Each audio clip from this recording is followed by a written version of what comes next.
I didn't know anything, of course, of the Sunnah at first. And it all took years and took time and took exposure. Actually, I didn't know Muslims, never been to a mosque, never been to an Islamic country, and I was completely wide open, too. It was a blessing in a way because there was no prejudice in my mind. Islam and Muslims, I was just blink, blink, what's that? You know, I had no idea at all, you know, about it. This was long ago. It was about 1982 when I became a Muslim. That it was kind of before. But that was before all the Muslims were terrorists. Exactly. This was before, like, even the West knew anything about, mostly, in general, the West knew much about, like, for instance, one of the first things that brought Muslims in the Middle East and Islam into the Western view that I could remember was the Iranian hostage crisis. Okay, no, you're talking about Iran. There were Muslims. They were in the United States. There were some hostages taken. I remember about that thing. Did that have an effect on your thinking? I didn't have a negative view of Muslims. I didn't know anything about Muslims, you know. So whoever those guys were and whatever they were doing, it just was, you know, it didn't really hit me as, you know, like being Muslims or anything like that. It was a political thing. So you were not even thinking about, okay, he's an Iranian Muslim. You're saying he's an Iranian politically oriented person. Sure, they must have had an unjust government, so they overthrew their government, and this type of thing was going on in South America. No relation to God or Islam. I wasn't thinking about, you know, really relating it to Muslims or religion. It was political to me. So could that be some of the problems we see today? Partly. I mean, you know, but sometimes people are trying to inflict religion into it more than it is sometimes. Sometimes things are political, and there is injustice going on in the world. And you know, sometimes people want to twist things around a little bit and say it's going on because of just their religious beliefs, not necessarily because of injustice. You know what I mean?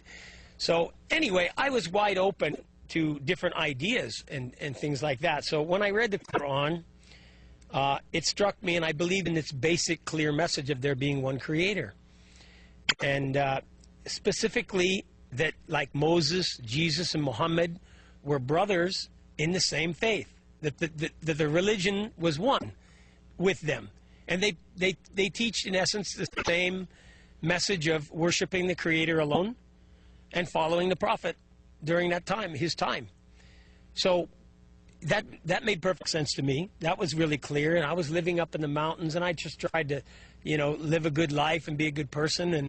And it was many years, actually, before I actually met Muslims and started getting involved in actually knowing any other Muslims. Question.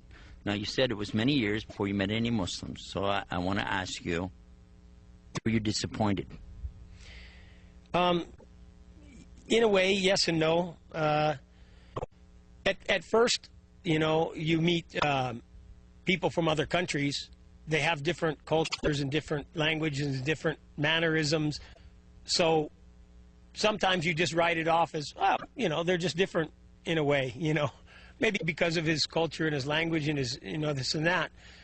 It wasn't until I developed an understanding of what is right and wrong in really Islam more that I understood some of the actions of Muslims are really wrong. You know what I mean? I was so ignorant, in other words, at first, that I couldn't tell you that he was a bad Muslim because I didn't know that much in the beginning anyway, to know that it was a difference between his culture or his religious teachings. Well, this is fascinating. We're getting so much out of it. We're drawing close to the end of our program. What message do you have for us? What maybe you could tell us what happened that put it all together for you and brought you to where you are now, briefly. Well, I'd like to mention one really interesting thing that kind of happened was that I used to sit up on the mountain and meditate and pray to God. And I asked him to guide me. No matter what it was, whatever corner of the earth, whatever it was, a far-off land or religion or whatever, I wanted to know the truth, and I wanted to be guided, and I prayed for that before I knew anything about the Quran or anything. And I was living in a remote area of eastern Oregon, and somehow Allah guided me, brought me a Quran when there was no Muslims around really, and really no mosque in the area. And I read that Quran, I believed in it. We used to sit by the campfire and discuss it.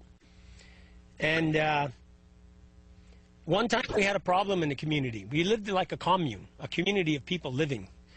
And somebody had come to our camp, our little place, and had caused some trouble, drank some alcohol, got really, outrageous behavior, caused some trouble with somebody's girlfriend, and there was a big old scene, and boy, there was almost a big violent fight.